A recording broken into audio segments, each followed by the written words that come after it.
여러분은 복권을 사면서 어떤 생각을 하시나요?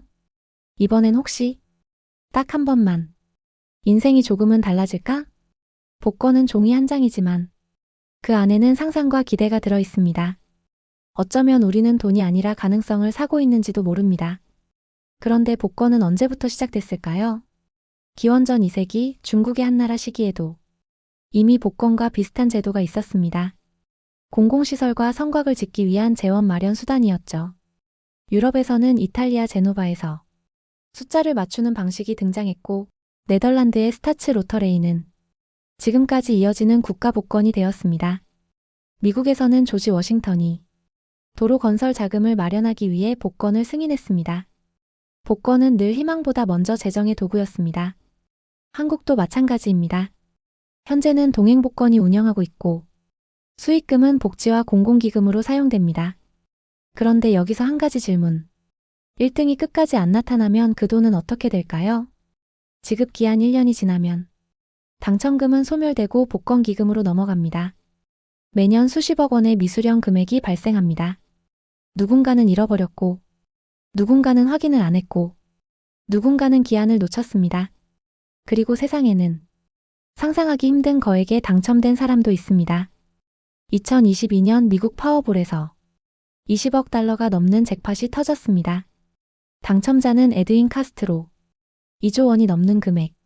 하지만 그는 언론 앞에 거의 서지 않았고 조용히 사생활을 지키는 쪽을 택했습니다. 큰 돈은 자유를 주기도 하지만 동시에 부담과 위험도 함께 따라옵니다. 사실 복권이 항상 꿈 같은 결말로 끝나는 건 아닙니다.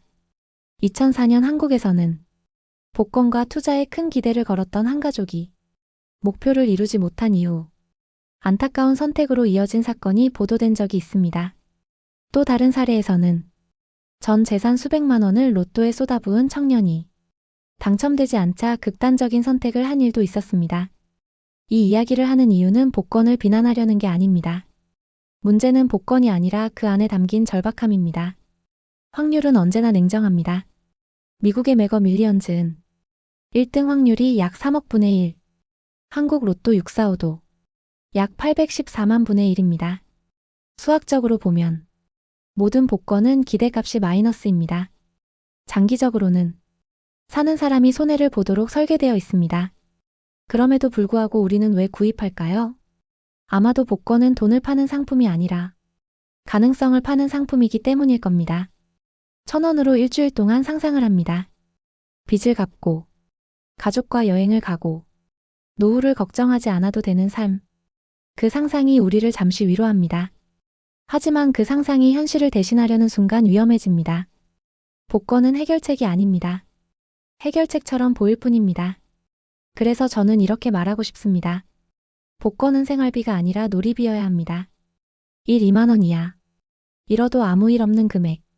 그 선을 지키면 복권은 소소한 이벤트가 됩니다.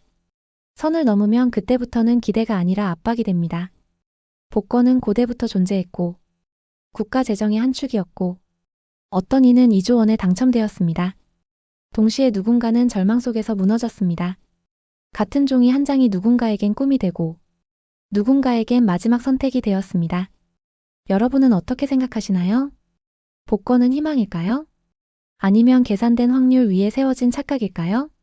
어쩌면 답은 복권이 아니라 우리가 어떤 마음으로 그 종이를 사느냐에 달려 있는지도 모릅니다. 오늘도 끝까지 함께 해주셔서 감사합니다.